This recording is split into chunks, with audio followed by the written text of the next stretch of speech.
Fala pessoal, sejam muito bem-vindos ao canal 2002. Estamos de volta com mais um vídeo aqui para vocês nesse período de quarentena e hoje nós vamos tentar montar uma seleção, entre aspas, alternativa da história das Copas do Mundo. Vocês vão entender daqui a pouquinho os nossos critérios, a gente vai explicar direitinho. Antes disso, like aqui no vídeo, inscreva-se no canal caso não sejam inscritos e sigam o canal 2002 lá no Instagram, @canal 2002, beleza? Mais uma vez aqui comigo tá o Yuri Rizzo. E aí, Yuri, tudo bem, cara? Fala, galera, beleza? Lucas, tudo bem? Pessoal se cuidando aí na quarentena, né? Bom, passar uns recadinhos antes, né? Vocês podem acompanhar os resultados que a gente está colocando da Bundesliga, que já voltou. Agora o Campeonato Português também está de volta. Temos algumas outras coisas, por exemplo, o Estrela Vermelha, que foi campeão no campo, né? Jogando, primeiro campeão no campo, por exemplo. E vamos tocando e esperar agora para o reinício dos outros campeonatos europeus, né? Eu montei um calendário, na verdade, todas as decisões que já tinham sido tomadas até então do futebol mundial. E também lembrar vocês que a NHL ainda o calendário está uma bagunça, ainda não tem decisão se eles vão para o playoff direto, se eles vão jogar em uma cidade só. NBA também ainda não tomaram as decisões, algumas coisas controversas, contraditórias. Inclusive falando que o campeonato pode voltar só em outubro e ser realizado de uma vez só, numa tacada só. Com você, Lucas. Bom, Yuri, vamos tentar explicar os critérios para a nossa escolha do vídeo de hoje. A gente decidiu montar, cada um, a sua seleção alternativa da história das Copas do Mundo. Por que alternativa? Nós excluímos jogadores de seleções ditas grandes ou campeãs mundiais, né? Todas as campeãs mundiais são grandes seleções, mas aí, por exemplo, nós não colocamos jogadores da Holanda, que é uma seleção grande, que não tem título mundial, mas tem 3 finais de Copa do Mundo, 3º lugar, etc, etc, etc. É uma seleção grande, é uma seleção muito importante.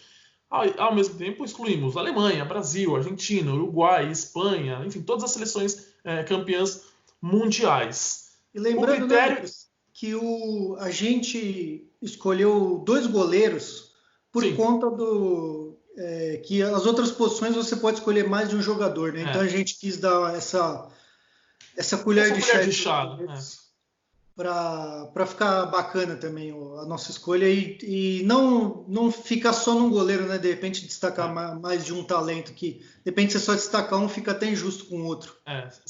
E o goleiro geralmente são muitos os goleiros marcantes na história das Copas. Então acho que ficou claro o critério, né? Jogadores de seleções que disputaram Copas do Mundo por seleções ditas secundárias, lado B, alternativas. Tá? Então, esse é o critério para que a gente monte a nossa seleção alternativa. Yuri, eu vou começar... Pessoal, que o nosso critério não é o nível do jogador em si, é como ele jogou na Copa do Mundo. Naquela Copa do Mundo, ou naquelas, duas, né? Sim. 2 ou mais Copas do Mundo, e a gente montou isso daqui para vocês. Exato. Eu, por exemplo, ia escalar um zagueiro que é bem folclórico e que todo mundo deveria se lembrar. Quando eu comecei a me lembrar da Copa do Mundo que ele participou, das 2 Copas que ele participou, ele não teve destaque, então eu tirei ele da lista. Simples assim. Então, assim, Yuri, o pessoal entender, né? Assim, de repente falar, e o Ibra, e o Shevchenko, né? Lembrando que eles são excelentes jogadores, mas a gente sabe que não realizaram grandes Copas. Exatamente isso. Eu vou começar então aqui, Yuri. Eu vou deixar claro aqui que eu não coloquei 2 jogadores importantes nessa lista. O primeiro deles seria o Lev Yashin, goleiro da União Soviética, né? Russo da União Soviética, que é um dos maiores goleiros da história do futebol. É uma unanimidade. E por que eu não coloquei? Eu pensei, já que eu vou montar uma seleção lado B, eu não vou colocar o Yashin, porque apesar dele ser de uma seleção lado B, ele... é um goleiro de destaque, é um cara que inclusive dá nome ao prêmio de melhor goleiro da Copa do Mundo, o troféu Lev Yashin. Então vou deixar o Yashin de fora, assim como eu preferi não escalar o Puskás, jogador da histórica Hungria de 54. Aí é o meu critério pessoal. Eu falei, bom, o Puskás é um dos 5 maiores jogadores de todos os tempos. Então, por esse único critério, eu não vou colocar. Não vou colocar o Puskás e o Yashin. Eu vou me dar ao luxo de não escalar o Puskás e Yashin no meu time. Então vamos lá. Para o gol, eu escolhi 2 nomes bem importantes para os seus países. O primeiro deles é o Antônio Carvajal, ex-goleiro mexicano, que jogou 5 Copas do Mundo. Ele jogou 50, 54, 58, 62 e 66. Até o Buffon jogar 2014, ele era o jogador que mais disputou Copas do Mundo. E aí o Buffon igualou o Antônio Carvajal. Enfim, um goleiro histórico no México, sempre muito festejado no México. Esse seria talvez o meu titular, ao lado de outro goleiro muito marcante em seu país, o belga Michel Prudhomme. Outro dia, inclusive, ele jogou 94 pela Bélgica e foi eleito o melhor goleiro de 94, se eu não me engano. E outro dia eu estava escutando o podcast do Kleber Machado com o Tafarel, e o Tafarel fez muitos elogios ao Prudhomme, falou que era um goleiro que ele sempre admirou muito, um goleiro muito técnico, muito grande, enfim. E esse seria, então, essa seria a minha dupla de goleiros. Minha defesa, vamos lá. Uma campanha histórica que me marcou muito, o Paraguai de 98, lateral direita para mim. Só para deixar claro, já ia esquecendo disso. A minha seleção está sendo montada no 4-3-3 ultra ofensivo, tá? Então, dane-se a marcação aqui. Não existe sistema de marcação. Vou jogar com a bola o tempo todo, não vou precisar marcar. Lateral direito, Francisco Arce, do Paraguai, né? Foi titular do Paraguai em 98 e 2002. E foi um dos pilares da histórica defesa do Paraguai de 98, que foi eliminada pela França nas oitavas de final, assim, no gol de ouro, um gol do Blanc. O Arce, na época, jogava no Palmeiras, uma bola parada mortal, excelente lateral, um grande jogador da história do Paraguai. Jogou também em 2002, mas a grande Copa dele e a grande campanha do Paraguai, até pelo desempenho, enfim, pelo que poderia ter feito, é a Copa de 98, quase eliminou a França, que viria a ser campeã do mundo naquele ano. Ao lado do Arce, na zaga, eu coloquei Gamarra e Mário Yepes, 2 sul-americanos também. O Gamarra também daquele Paraguai, e aí, se a gente olha hoje, certamente foi o grande jogador daquele Paraguai. O Gamarra, se eu não me engano, ele termina a Copa sem fazer faltas. E jogando em altíssimo nível, ele joga contra a França... Não fez falta mesmo, Lucas. E talvez, se a gente parar para ver por esses critérios, né, tirando as seleções B principalmente... Talvez o Gamarra tenha sido o zagueiro mesmo de Copa do Mundo, né? Sim, com certeza. E ele joga também em 2002, mas também a grande Copa dele, do Paraguai, foi 98. Grande campanha. O Mário Yepes é colombiano e ele fez uma grande Copa do Mundo. Ele foi o capitão, inclusive, da seleção da Colômbia em 2014, e já veterano. Enfim, ele fez, a campanha da Colômbia em 2014 foi muito boa, foi até as quartas de final, perde para o Brasil num jogo muito apertado, um jogo que o Neymar se lesiona. E é um zagueiro... polêmico, inclusive, com aquela falta do Davi Luiz, né? Sim. E é um zagueiro, sempre foi um zagueiro muito seguro, de carreira sólida na Itália. Estava jogando no Atalanta na época, jogou no São Lourenço, foi campeão de Libertadores com o São Lourenço, hoje é treinador. Um bom zagueiro, o Mário Yepes. E para fechar a defesa, eu vou para uma folclórica seleção de Senegal de 2002. Eu coloquei na lateral esquerda o Omar Daf, que era um lateral de muita força, uma explosão grande, muito físico, mas que foi muito bem na Copa do Mundo, assim como toda a seleção de Senegal, que vai até as quartas de final daquela Copa do Mundo, perde para a Turquia. Se Senegal passa para a Turquia, pegaria o Brasil, né? Seria a semifinal contra o Brasil. Eu estava torcendo para ver esse jogo, porque eu gostava muito dessa seleção de Senegal 2012. Sim. O coletivo era muito bom e ela era uma seleção muito rápida. Muito rápida. Muito bem isso naquele gol de contra-ataque maravilhoso que eles fazem contra a Suécia. Para o pessoal que não conseguiu acompanhar, dá uma olhadinha nesse gol, que é fantástico, assim, a jogada como um todo, e o passe que dá cortando os jogadores, né, na entrada da área antes do gol sair. Sim.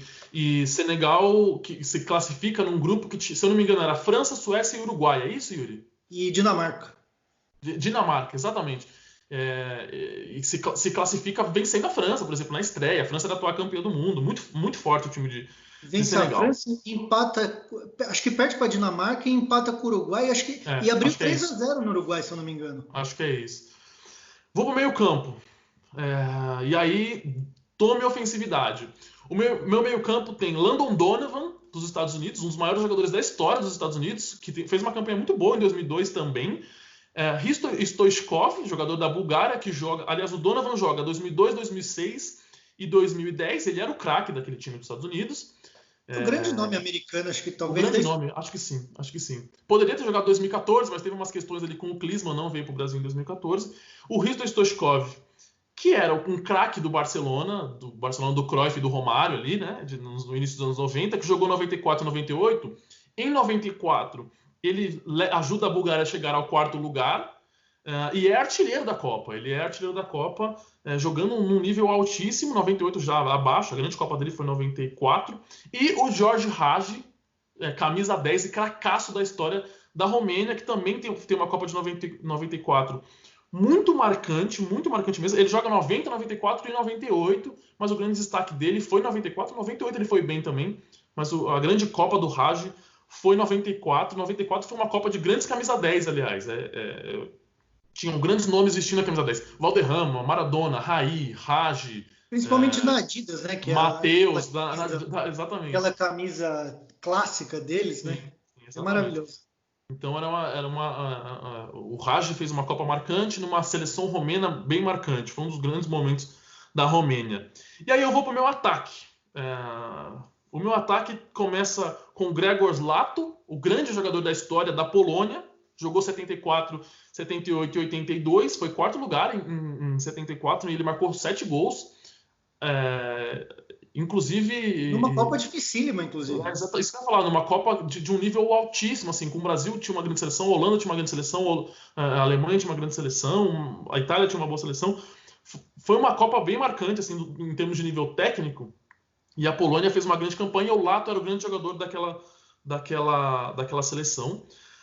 Para fazer o trio de ataque com o Lato, eu vou escalar Eden Hazard, que fez uma Copa muito marcante, porque aí eu quis trazer alguém um pouco mais novo, já que eu não ia colocar o Puskás. Falei, então vou trazer alguém que eu vejo de perto. Eden Hazard, que fez uma Copa ok em 2010 e fez uma boa Copa em 2000, aliás, uma Copa ok em 2014 e uma excelente Copa em 2018. Para mim, o Hazard está entre os 5 melhores jogadores da Copa de 2018.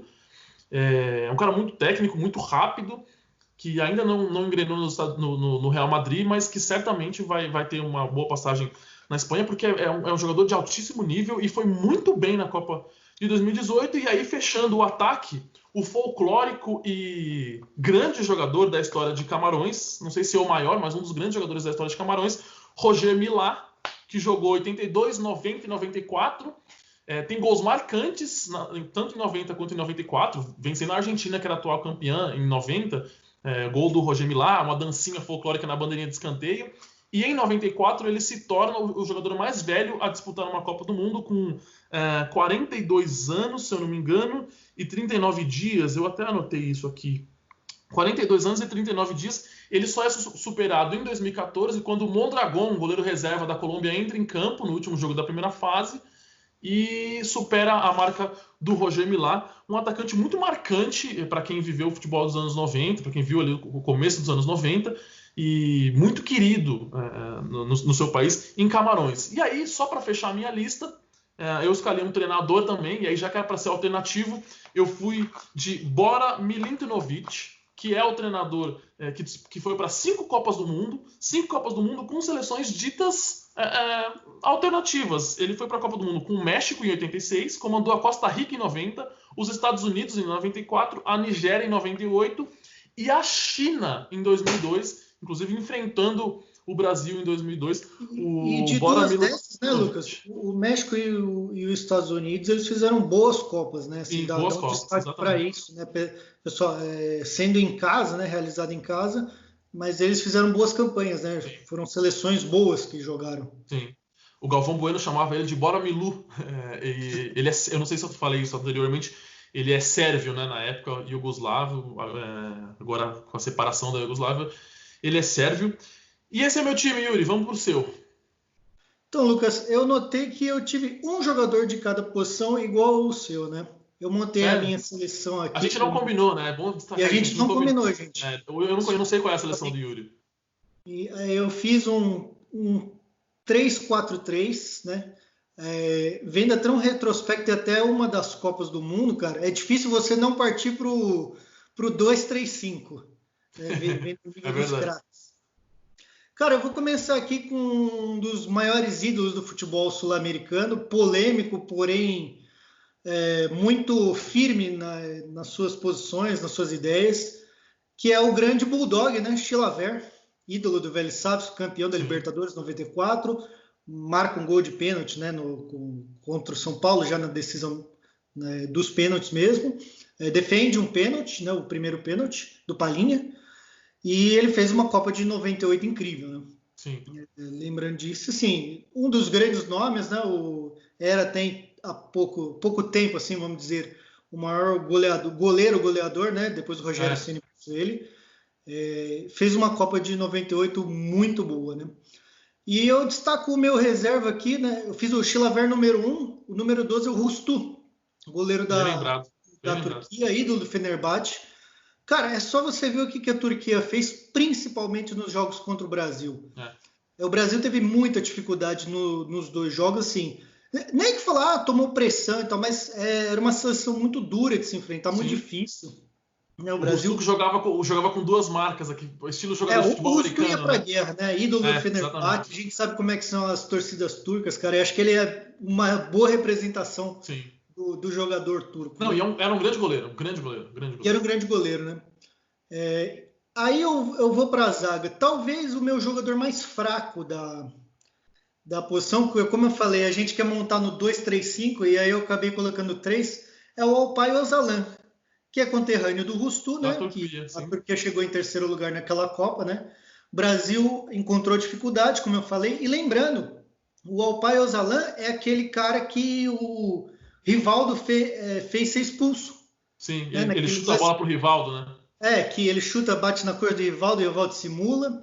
Sim. E aí ele não jogou o resto da primeira fase, mas foi bem seguro no restante da Copa do Mundo, né? Então, meu número 2 é Alpay Ozalan. O número 3 da minha zaga, que talvez seria o meu terceiro zagueiro, lado esquerdo, um pouquinho mais deslocado para a esquerda, né? Eu vou dizer a frase, Lucas, e quero ver se você consegue adivinhar. A grande área é minha casa, aqui só entra quem eu quero. Não faço a menor ideia. Estou falando de Figueroa, grande ídolo do Internacional, 2 brasileiros, Sim, 6 campeonatos gaúchos seguidos. Figueroa foi destaque, talvez considerado o maior jogador chileno de todos os tempos, né? Ele entrou na seleção dos melhores da Copa de 74, né? Que a gente já falou, dificuldade de altíssimo nível. Então, assim, um grande destaque para o chileno Figueroa. E o meu último não podia ser o diferente, né? O Gamarra, que não cometeu falta, né? sim. Ganhou, foi ídolo do Corinthians, capitão, ganhou o Brasileiro em 98, Paulista em 99. Então, junto com o Chilavera aí, então faz um paralelo da zaga entre Turquia e Paraguai, colocando Paraguai. o chileno ali no meio, né? Sim. Vou para o meio de campo. Eu deixei esse cara por último, por conta da minha montagem. Eu falei, não, eu tenho que colocar um cara assim, que é o Modric, né? Sim. Ídolo absoluto do Real Madrid. Acho até que pode não ter sido o melhor da Copa do Mundo, né? Que ele ganhou a bola de ouro depois também. Eu acho que isso é um título bem contestável. Mas a verdade é que o Modric ele liderou a seleção croata, né? Muito mais do que Não, ele foi simplesmente. bem, ele fez uma Copa do Mundo de alto nível. Se foi o Ele, melhor, de fato é questionável, mas ele fez muito bem. ele marcou gol contra a Argentina. Tudo bem, a gente pode discutir a questão de como é que estava a Argentina, mas ele marcou gol e a Croácia enfrentou 3 prorrogações naquela Copa do Mundo, né? Sim, sim. Rússia, Suécia e Inglaterra, se não estou enganado. É, isso mesmo. Ele perde até um pênalti contra o Schmeichel, né? O Schmeichel, filho da Suécia, e Sim, depois ele sim. marca na decisão de pênalti, perdeu acho que na prorrogação. Mas a verdade é que o Modric é um grande nome croata aí que conseguiu liderar bem essa seleção. E acho que isso eu uso até um critério, inclusive para alguns nomes que eu tenho aqui, né? A liderança que o cara tem, importância e como o Sim. cara conduz a seleção. Não propriamente no sentido de marcar gol, ser artilheiro. Apesar que o meu outro nome é um cara que marcou muito gols, né? O Modric eu coloquei número 5 e quem vai jogar com a 6 é o Kubilas, né? O peruano que Sim. marcou 10 gols em 2 mundiais, né? Destaque em 78 para aquela seleção que em breve acho que a gente vai render um vídeo sobre isso, Lucas, sobre acho que mundiais, histórias de bastidores, de repente é uma coisa legal Sim. a gente discutir. Mas o fato é que o Kubilas marcou 10 gols em 2 mundiais, dos 3 que ele disputou. O último, em 82, ele não marcou gol. E é um Eu acho. excelente. Tem gente que pronuncia Cubides, eu não sei qual a pronúncia certa. Mas eu acho que o Cubides é o maior jogador da história do Peru. Sim, e inclusive está naquela seleção marcante né, de Copa América também. Uhum. Eu não estou pesando isso, mas eu estou trazendo esses dados aí para mostrar para o pessoal como Sim, esse sim. jogador era importante também, né? Coloquei para jogar com a 7 o Raj, você já destacou todas as qualidades dele. E lembrando uma coisa, o Raj participou daquele super time, né, daquela época do Steaua Bucareste, né, Uhum. que Sim, se a gente parar para ver hoje, né, que não tem muito destaque, o Steaua já tinha sido campeão em 86 e ele leva para a final em 89 da Champions League também, né? sim. Depois de 86, o Raj, aí eu não sei se ele vem para o time ou se ele sobe de categoria de base, alguma coisa assim, mas ele conduziu muito bem a equipe do Steaua. E o Raj foi o grande nome, ou um dos grandes nomes, de um Galatasaray muito marcante no início dos anos Sim, sim. 2000. Que, se não me engano, inclusive jogava o Tafarel, que foi campeão da Copa da UEFA contra o Arsenal. Foi um jogador de uma carreira muito sólida, assim, um craque da Romênia. É.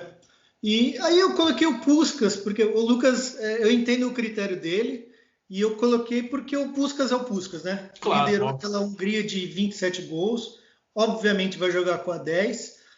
Para escolher o meu capitão, eu não sabia se eu escolhi entre o Puskás, o Gamarra ou o Figueiredo, mas acho que como eu gosto de um capitão mais zagueiro, eu vou deixar a decisão para o pessoal escolher entre o Figueiredo e o Gamarra aí.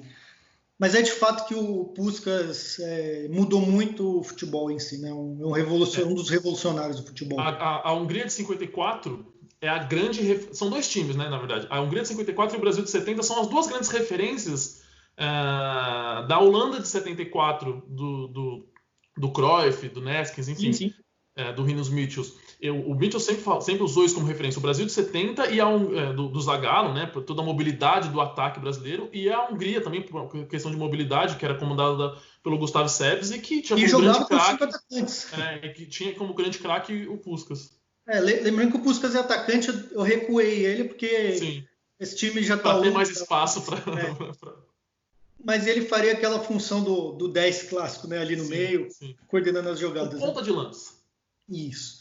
Bom, número 11 no ataque, Suker, né? Destaque da Copa de 98, artilheiro com 6 Artilheiro da Copa. gols. Levou a Croácia para o terceiro lugar, vencendo momentaneamente a França, né? Que depois vira o jogo. Sim. E ganhou da Holanda na disputa do terceiro lugar. Ele foi jogador do Sevilha e do Real Madrid, né? Eu vou dizer para você que o Sucre esteve na minha seleção até. Ele esteve na minha convocação até a divulgação da lista final, até minutos antes da lista final, e aí eu tirei ele e coloquei o Roger Milá. Então, colocar ele na sua de reserva, Lucas. É, Eu coloquei também o número 8, Sandor Kocsis, né? Ele é da Hungria, ele é o companheiro do companheiro Puskás do Puskas, sim. de 54. Ele marcou 11 gols na competição. É um cara que a gente muitas vezes não lembra por conta do Puskás, né? Do destaque que teve o Puskás. Sim. Mas ele vai jogar. Ele jogava com a 8, eu coloquei, então eu falei, não, esse cara, já que ele jogava com a 8, eu vou manter aqui. É um grande destaque da seleção de 54 também. Excelente jogador.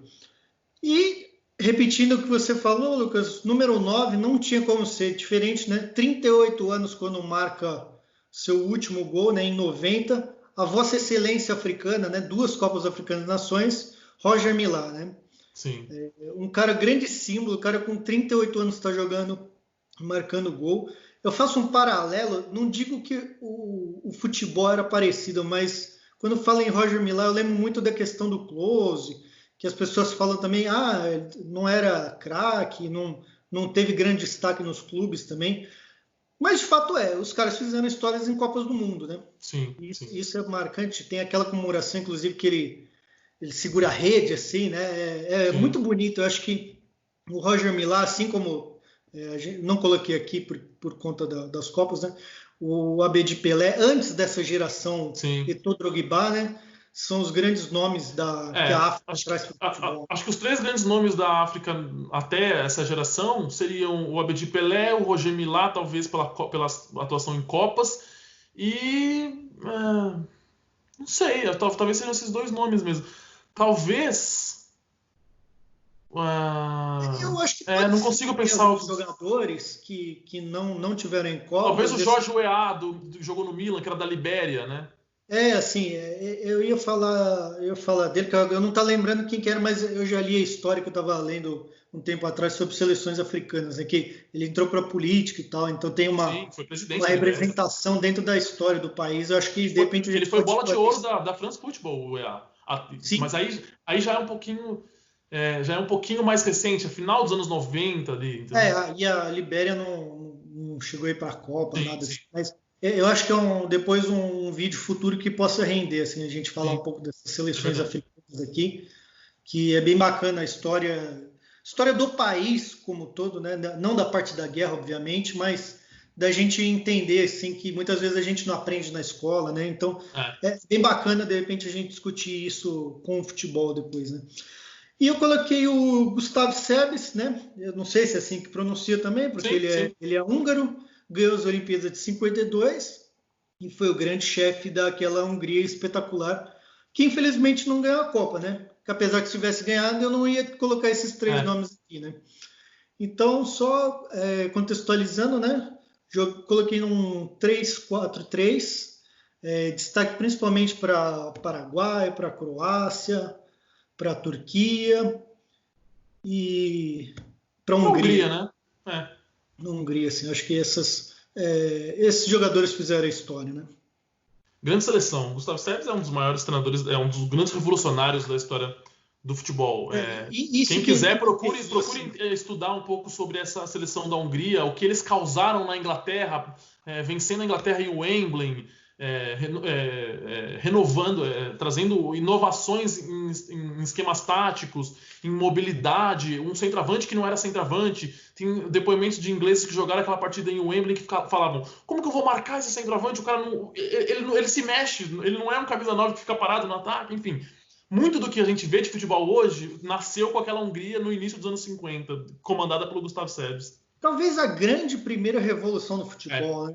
Não sei É, se é que, estou eu- é falando que acho que besteira. a grande primeira revolução do futebol, isso valeria um vídeo também. Acho que a grande primeira revolução do futebol é a criação do sistema WM, criado no Arsenal, pelo Chapman.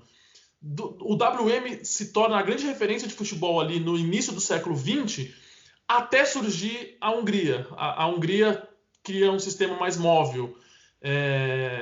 E aí vai ter uma grande renovação no início dos anos 70 com o Brasil e a Holanda. São as três grandes revoluções até chegar o guardiolismo, né? Mas Que vem muito da se fonte você olhar o da- guardiolismo, ele bebe totalmente na fonte da Holanda, que bebe totalmente na fonte da Hungria, assim, tá tudo muito ligado. sim. Então é Eu isso, acho Yuri, grande que seleção, cara. eu gostei muito da sua também. Acho que a gente fez uma coisa bem legal aí, destacar jogadores que muitas vezes são esquecidos, né? Sim. Alguns deles, no caso, outros nem tanto, mas acho que foi bacana fazer esse exercício. Foi um exercício difícil, pessoal, acho que É não, mas foi um difícil. exercício bem difícil, É. né? E agradecer, só passar e pensar aí nos próximos vídeos aí, destacar algumas coisas. A gente tá com uns projetos legais, tem um vídeo mês que vem que a gente vai fazer, que a gente vai sair propriamente do campo, assim, do esporte, do jogo jogado, vamos dizer assim. Sim. Estamos com uma entrevista preparada, engatilhada, bem legal. Não vou dar spoiler, mas temos bastantes ideias legais para desenvolver. É isso. Pessoal, like aqui no vídeo, inscreve aí no canal, caso você não seja inscrito, e siga o canal 2002 lá no Instagram, canal 2002, e deixa aqui nos comentários, se você quiser, a sua seleção alternativa com esses critérios que nós adotamos aqui. Deixa aí nos comentários, ou vai lá no Instagram também e coloca sua seleção por lá, nos marque. Tá certo? Yuri, obrigado, cara. Até a próxima, hein? Gente, brigadão, acompanha nosso trabalho aí, que está sendo bem legal. Vamos torcer aí para tudo voltar ao normal, né? O campeonato alemão e o campeonato português já voltou, a gente vai trazendo novidade, Inglaterra volta daqui uns 15 dias. além de outros campeonatos, né, digamos, secundários, Ucrânia e Sérvia. Então, fica de olho aí nas nossas postagens que tem bastante novidade por vir. Valeu, pessoal. Até a próxima. A gente se vê na semana que vem. Like no vídeo, inscreva-se no canal e até mais. Tchau, tchau. Até mais, gente.